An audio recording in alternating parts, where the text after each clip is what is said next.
এই ভিডিওটা আমাদের একজন সাবস্ক্রাইবার আমাদেরকে পাঠিয়েছেন, তো আমরা চেষ্টা করি আপনাদের রিকোয়েস্টগুলো রাখার।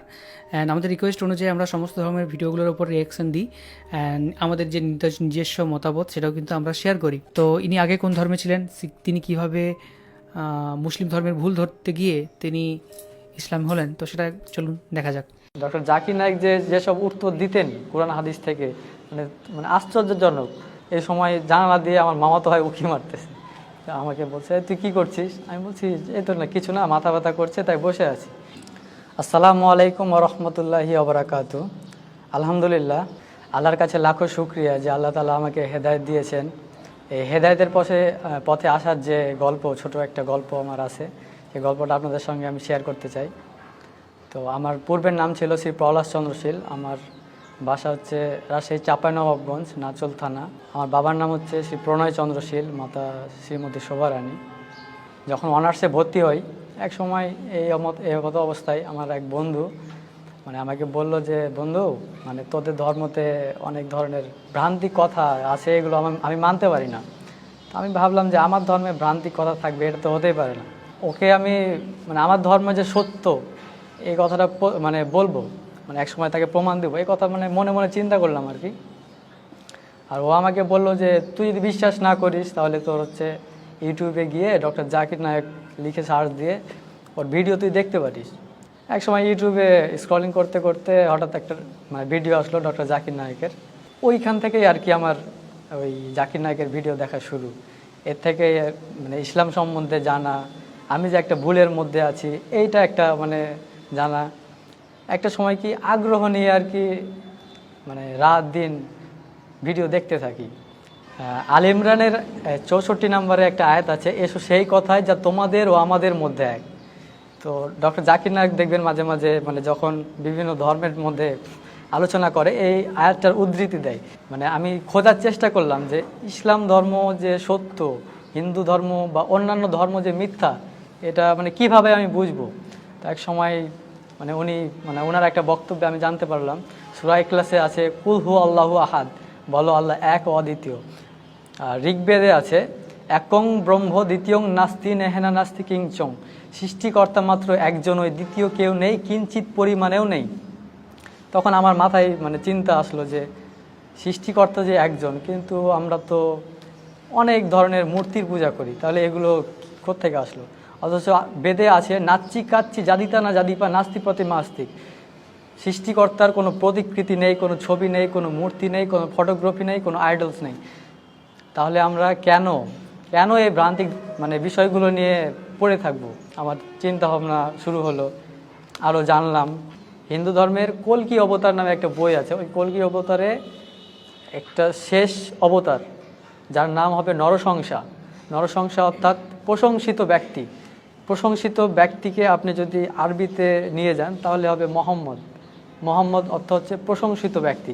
ওই থেকে আর কি মনের মধ্যে একটা খটকা, যে আরেকটা মন্ত্র আমি পেলাম কল্কি অবতারে, লা ইলাহা হরিতি পাপং ইল্লো ইলাহা পরম পাদম জন্ম বৈকুণ্ঠ অপরিণীতি জপি নাম মোহাম্মদম।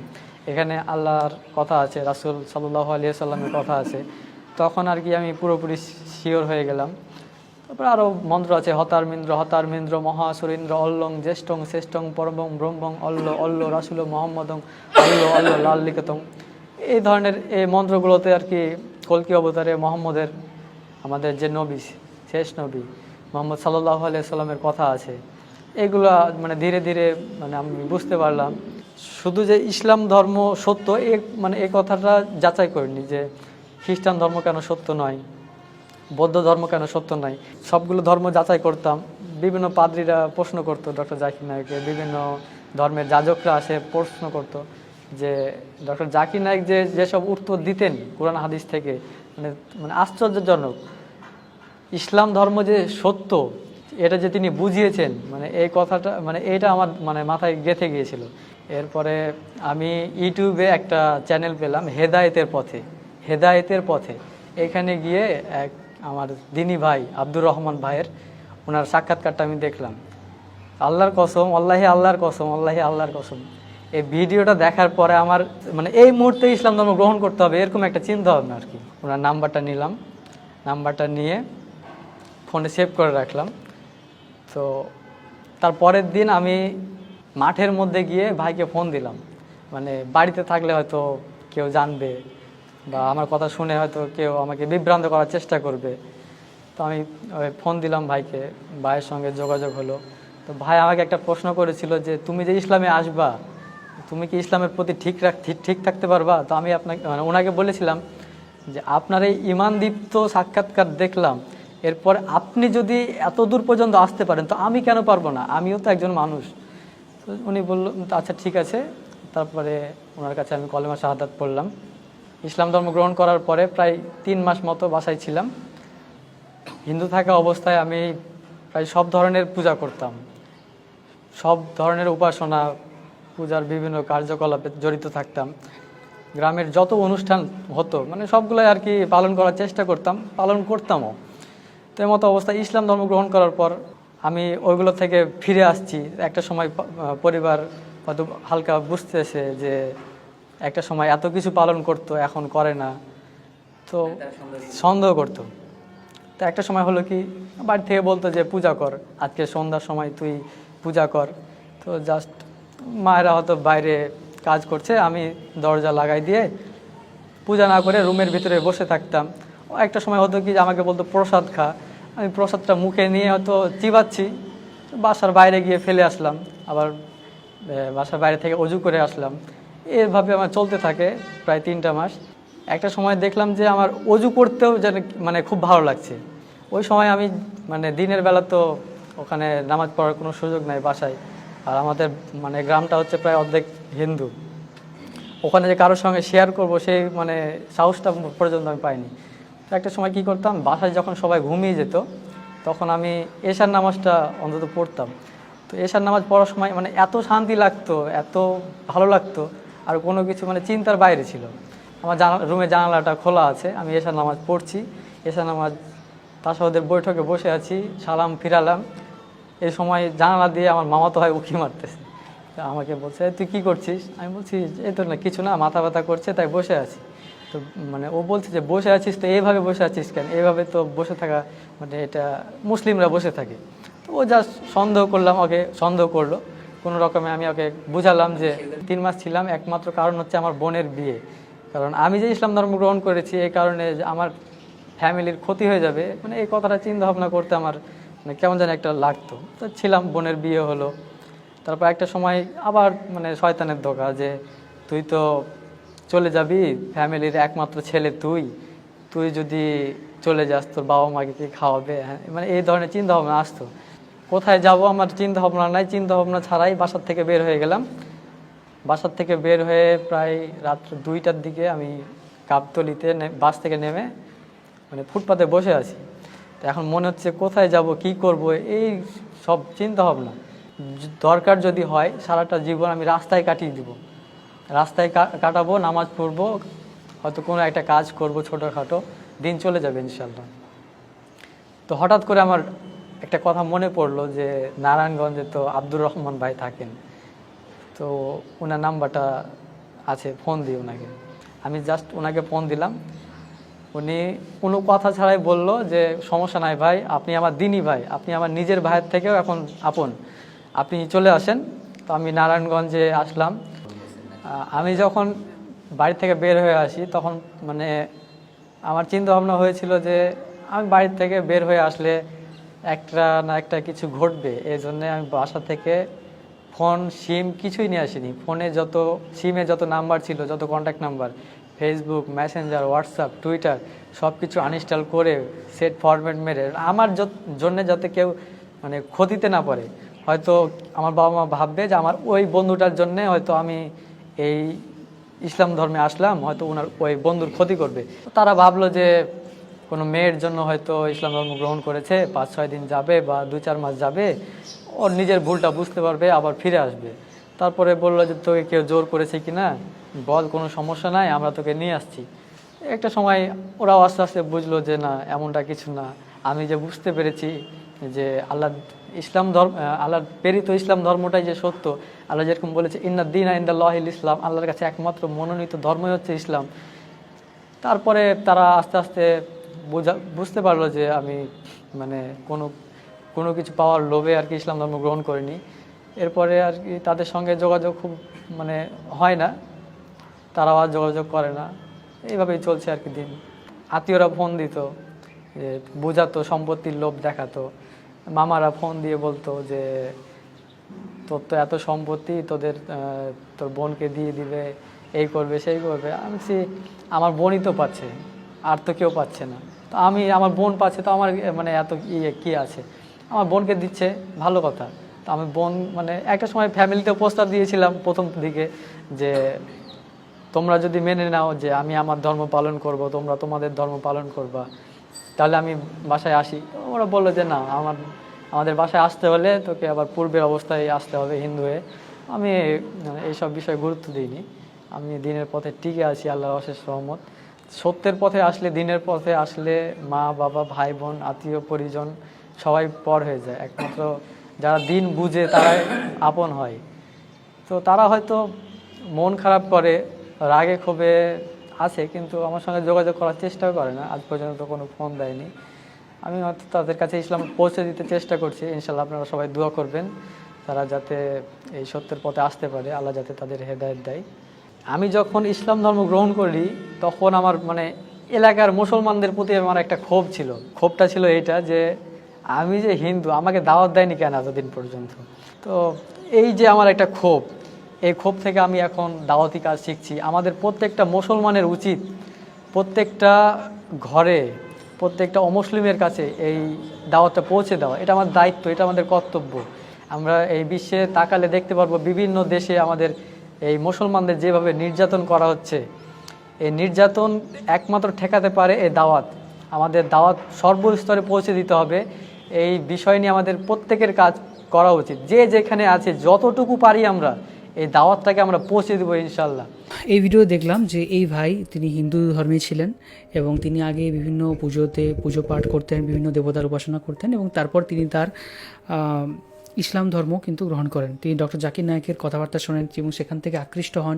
তিনি কিছু মন্ত্রের কিছু রেফারেন্স দিলেন এবং তারপর তিনি ইসলাম ধর্ম গ্রহণ করেন। এবং এই গল্পটা হয়তো আরও ডিটেলস হতে পারতো, আরও ভালোভাবে বোঝানোর জন্য আরও হয়তো তিনি বলতে পারতেন। তো আমার মনে হয় যে নিজের ধর্মে থেকেও আপনি শান্তি পেতে পারেন, নিজের ধর্মে থেকেও আপনি ঈশ্বর লাভ করতে পারেন। আপনি যে ধর্মেতেই থাকুন সেই ধর্ম থেকে একজন ভালো মানুষ কিন্তু হতে পারেন। অ্যান্ড প্রত্যেক ধর্ম আমাদেরকে শেখায় একজন ভালো মানুষ হওয়া, প্রথমে নিজের সাথে ঈশ্বরের কানেকশন, দ্বিতীয়ত হচ্ছে আমার সাথে পরিবারের সম্পর্ক, আমার সাথে দেশ ও সমাজের সম্পর্ক। আমি যদি ভালো কাজ করি তার জন্য আমাকে কোনো একটা ধর্মের মানুষ কিন্তু আমাকে হতে হবে না। আমি ভালো কাজ যে কোনো ধর্মের কিন্তু মানুষ হয়ে আমি করতে পারি। অ্যান্ড ইনি কেন হিন্দু ধর্ম ছেড়ে দিলেন সেই সম্পর্কে এখানে ইনি বলেননি, তবে এটুকু বলা আছে যে হিন্দু ধর্মে অনেকেই ভাবে যে হিন্দু ধর্ম মানে মূর্তি পুজো, হিন্দু ধর্ম মানে শুধু হাতের তৈরি মাটির তৈরি মূর্তিকে ঈশ্বর বলে মানা, কিন্তু এটা কিন্তু মোটেও নয়। যদিও মূর্তি পূজার ভিতরে অনেক কিন্তু রহস্য রয়েছে, মূর্তি পূজার করার উপর অনেকগুলো কারণ রয়েছে, সেগুলো অনেক যারা স্টাডি করবেন তারা ভালো করে বুঝতে পারবেন। তবে এটুকু বলি যে আমাদের ভারতীয় সংস্কৃতিতে হিন্দু ধর্ম বাকি যায় না, তাতে একটা জিনিস স্পষ্টত বলা রয়েছে, সেটা হচ্ছে ঈশ্বরকে অনুভব করা, ঈশ্বরকে এক্সপিরিয়েন্সে আসতে হবে। ঈশ্বরকে আপনি কিভাবে অনুভব করতে পারবেন এবং তার বিভিন্ন পন্থা কিন্তু বলা রয়েছে।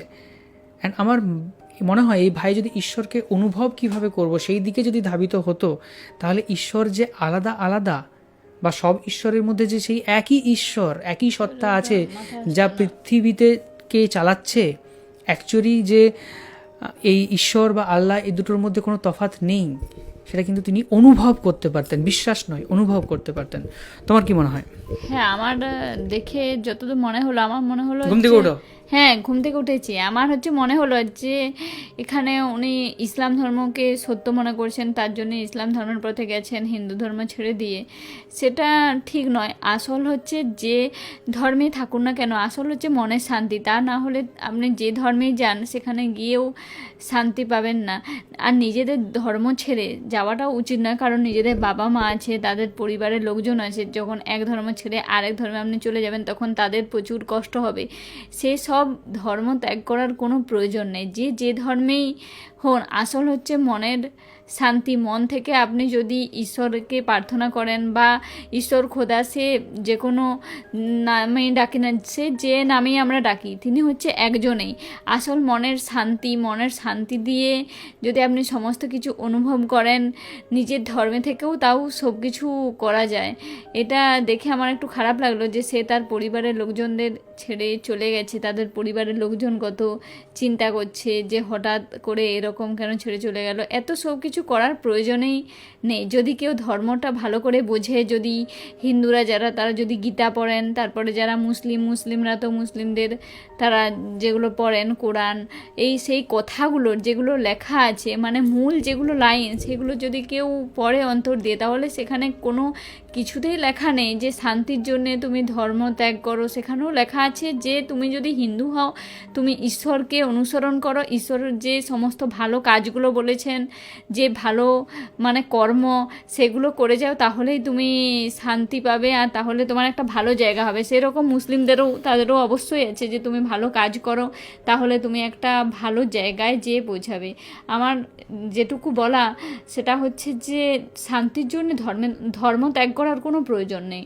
একদম, শান্তির জন্য নিজেকে অনুসন্ধান করতে হবে, নিজেকে বুঝতে হবে, নিজের মনকে বুঝতে হবে, আমাদের মন কি, আমি কে, আমার সত্তা কি, এভরিথিং বুঝতে হবে। অ্যান্ড আমার মনে হয় যদি আপনার, আর তার সাথে এটাও যদি আপনার মনে হয় যে আপনার সমস্ত আশেপাশের মানুষ সাপোর্ট করছে এবং তা আপনি যে কোনো ধর্ম যেতে পারবেন, সেটাতেও কোনো আপনার কোনো ইয়ে নেই। আমি এরকম বলছি না যে এটাতে পুরোপুরি ইয়ে নেই। ইনি যদি শান্তি খুঁজে পান, ইনি যদি সেখান থেকে জীবনের কোনো সাকসেস পান, জীবনের কোনো গোল পান, তাহলে অবশ্যই তিনি একজন স্বাধীন মানুষ, তিনি তার ইচ্ছা মতো চলবেন। তবে একটা কথা যে মানে পুরো ধর্মটাকে না জেনে সেই ধর্ম ছেড়ে আরেক ধর্মে সেটা যাওয়া উচিত নয়। যেমন হিন্দু ধর্মের যদি উনি মূল যে লাইনগুলো গীতা যদি একটু বেশি করে বই পড়েন, তাহলে সে কোনোদিনও ছেড়ে যেতে পারবেন। আসল হচ্ছে মনের ভাবনাগুলোকে চেঞ্জ করা। তুমি হিন্দু ধর্ম সম্পর্কে কি জানো? আমি হিন্দু ধর্ম সম্পর্কে জানি না, কিন্তু আমি যতদূর জানি যে হিন্দু ধর্ম ওই রকম কোনো কিছু খারাপ নেই। ধর্ম কোনোদিন খারাপ হতে পারে না। সেই ধর্মটাকে মানে মানুষ তারা যে যার নিজের মতো তৈরি করে। ধর্মে সবসময় ভালো কথাই বলা থাকে। আমাদের যে মহান পুরুষেরা তারা যখন পৃথিবীতে জন্মেছিলেন, তারা অবশ্যই তারা ভালো নিয়মেই করেছেন, আর যা করেছেন সবার মঙ্গলের জন্য। এরপর মানুষ যে যার নিজের মতো করে ব্যবহার করছে। তার জন্য সবার প্রথমে চাই নিজের মনের ভাবনা। সে যে ধর্মেই থাকুন, তাহলে তারা সেই ধর্মেই শান্তি পাবেন। একদমই। তো ধর্মের মূল ব্যাখ্যাগুলো নিজেকে জানতে হবে, নিজেকে অনুসন্ধান করতে হবে, কারো কথায় মানে ইয়ে না হয়ে নিজে পুরোপুরি জ্ঞানী হয়ে সেই জিনিসটা আমাদের মনে হয় ফলো করা উচিত। অ্যান্ড নিজের পরিবারকে আমার মনে হয় কষ্টটা না দিলেই হয়তো পারতেন। এটা দেখো একটা জিনিস, এই যে ধর্ম চেঞ্জ করছে, তার পরিবারের লোকজনদের একটা চিরকাল একটা আক্ষেপ থাকবে যে আমাদেরকে কিছু না জানিয়ে এরকম ধর্ম পরিবর্তন করে নিল। আর একটা সেই পরিবারের সন্তান, সেখানে তার একটা কর্তব্য তার ঠিকঠাক করে পালন করতে পারছে না। আরেকটা জিনিস, আমার ভেতরে আমি কাকে মানি, কোনো যদি ধরুন কেউ ঈশ্বর মানে হিন্দু কোনো দেবদেবতা মানতে পারছেন না বা কোনো ইয়ে না মানতে পারছেন না, তিনি যদি ভেতরে যদি মানেন যে আমি আল্লাহকে উপাসনা করব বা আমার এটা ইয়ে আছে, কিন্তু শুধু যদি ভেতরে যদি মানেন এবং তার সাথে সে যদি তার ফ্যামিলির সাথে থাকে, ওপরে যদি আমি যদি রেসপেক্টের খাতিরে যদি আমি যেটা আমার রিচুয়াল, যেটা আমার সেটা আমি যদি করি, তাতে অসুবিধাটা কী হয় যদি কেউ জেনে থাকেন সেটা অবশ্যই কমেন্ট করে জানান। আমার মনে হয় যদি এই ভাই তার ফ্যামিলির সাথেই থাকতো, মনে মনে এ যা ধর্ম মানুন না, তুমি আজকে শিবকে মানবে, তুমি নাকি গণেশকে মানবে, না তুমি আজকে কোন ধর্মকে মানবে কি না, আমি ভেতরে আমি কোন ঈশ্বরকে মানি, না আল্লাহকে মানি, নাকি গুরু নানককে মানি, নাকি বৌদ্ধকে মানি, তুমি জানবে। সেটা তার আমার নিজের সাথে তার সম্পর্ক। আমি চোখ বন্ধ করে আমি কাকে আমি কল্পনা করব, কাকে আমি বিশ্বাস করবো, সেটা তো আমার নিজস্ব ব্যাপার। আর আমি দেখো, আমি আজকে যখন আমি হয়তো সবসময় মন্দির যাই না, কিন্তু আমার যদি কোনো জীবনে যেতেও হয় সেটা কোনো আমার অসুবিধা নেই। সেটা আমার ভক্তি আছে কিনা জানি না, আমার ফ্যামিলি সেটা মানে, আমি সেটাকে তার জন্য রেসপেক্ট করি। মানে কোনো জিনিসের প্রতি তো আমাদের লিমিট নেই, আর আমাদের মনের ভাবনাও এরকম নেই যে আমরা এই ভাবনাটা করতে পারবো না, এখানেই সীমিত, সেটা তো নেই। আমাদের মনের ভাবনা অগাধ, আর সেটা ঈশ্বরই সবাইকে দিয়েছেন যে তুমি যে কোনো চিন্তা করতে পারো, তাই কোনো বাধা নেই। তাহলে মনের দিক থেকে যদি তুমি চিন্তা ভাবনা করো, তোমার যেটা করতে ভালো লাগবে, তুমি যদি সেটা মনেতে করো, তাও তো ধর্ম চেঞ্জ করার তো কোনো প্রয়োজন নেই। যে যেটা বিশ্বাস করবে মন থেকে করলে, আবার যেটা ঈশ্বরকেও হচ্ছে ডাকলে, ঈশ্বর খোদা আল্লাহ সে যেই হোক না কেন, তিনি হচ্ছে একজনই ব্যক্তি। আর হিন্দু ধর্মে যেন এই হিন্দু ধর্মে যেটা আছে যে সেলফ রিয়েলাইজেশন, নিজেকে জানো, নিজেকে বোঝো, ঈশ্বরকে অনুভব করো, এখানে কিন্তু ধর্ম আমি যতটুকু জানি যে ধর্ম চেঞ্জের কোনো বিষয়টাই নেই। মানে আপনি যে কোনো মানুষ হলেন, আপনি কিন্তু ঈশ্বরকে অনুভব করতে পারেন সেলফ স্টাডির দ্বারা। তো এখানে ধর্ম চেঞ্জের কোনো জায়গা কিন্তু নেই। তো যাই হোক, এই ছিল আমাদের reaction. Thank you so much আমাদের ভিডিও দেখার জন্য। আমাদের যেটা জেনুইন মনে হচ্ছে সেই জিনিসটা শেয়ার করেছি, নয়তো জাস্ট ঘাড় নেড়ে হয়তো চলে যেতেই পারতাম। আপনারা যে রিয়াকশান দিতে বলেছেন, যেটা আমাদের জেনুইনলি ফিল হয়েছে, সেটা আমরা জানালাম। আর হয়তো এনার বিষয়ে আরও জানা বাকি আছে, বা ইনি যে ইন্টারভিউটা দেখেছিলেন সেটাও হয়তো আমরা হয়তো কোনো সময় দেখতে পারি, যে তিনি কী ব্যাখ্যা দিয়েছেন বা তিনি কী অ্যাকচুয়ালি বলেছেন, কেন ইসলাম ধর্ম সত্য বা কেন অন্যান্য ধর্ম অসত্য। দেখুন, নিজেদের ধর্মকে অসত্য বলবো, অপমান করবো, সেটা কোনোদিনও করা উচিত নয়। কারণ নিজেদের ধর্মকে যদি আমরা কোনো হিন্দু যদি গভীরভাবে জানে, সে জানবে এটাই যে তার ধর্মও সঠিক, তার ধর্মও সত্য। আর নিজেদের ধর্ম কোনোদিনই মানে কোনো ধর্মই অসত্য হতে পারে না। আসল হচ্ছে যে ধর্ম নয়, আসল হচ্ছে মানুষের মন, মানুষের ব্যবহার। মানুষ যেরকম করে ধর্মগুলো পালন করছে সেরকম করে পালন হয়ে আসছে। ধর্ম যেটা মেন, যেটা মূল কথা, সেইগুলো গীতায় হোক, কোরআনে হোক, সেগুলো এক লেখাই আছে। এরপর মানুষ মানুষের মতো করে কেউ হচ্ছে ঠিকঠাক সুব্যবহার করছে, কেউ অপব্যবহার করছে, কিন্তু সেটা ধর্মের দোষ হতে পারে না। একদমই। তো চলুন, এই ছিল আমাদের video. Thank you so much আমাদের ভিডিও দেখার জন্য। আপনাদের কি মন্তব্য সেটা অবশ্যই কমেন্ট করে জানাবেন। অ্যান্ড হ্যাঁ, কোনো ধর্মকে ছোটো করে না, যদি আপনি ক্রিটিসিজম করতে পারেন, সমালোচনা করতে পারেন বা ব্যাখ্যা দিতে পারেন, সেই জিনিসটা পোস্ট করবেন, ঠিক আছে? আর অহেতুক মানে বাজে মন্তব্যটা করবেন না, কারণ অহেতুক বাজে মন্তব্য করলে সেটা আপনি আপনার নিজেকে ছোট করলেন, নিজের ধর্মকে ছোট করলেন, প্লাস আপনার শিক্ষা, আপনার পরিবার, আমার সমাজকে আপনি ছোট করলেন। তো খারাপ মন্তব্য করবেন না। যদি আপনি গঠনমূলক কোনো মন্তব্য করতে পারেন, সমালোচনামূলক যদি কোনো মন্তব্য করতে পারেন, সেটা অলওয়েজ ওয়েলকাম। মানে এখানে তো আমরা কিছু খারাপ কথা বলছি না, আমরা বলছি যে সব ধর্মে নেই, যে যার ধর্মে যারা যারা আছেন, যারা মুসলিম ধর্মে আছেন তারা যেমন মুসলিম ধর্মে থাকেন, যারা হিন্দু ধর্মে আছেন হিন্দু ধর্মে থাকেন। ধর্মের যে মূল কথাগুলো সেইগুলো যেমন উপলব্ধি করেন, আর সমস্ত ধর্মেই শান্তি আছে, ধর্ম পরিবর্তন করার কোনো প্রয়োজন নেই। একদম। চলুন, টাটা।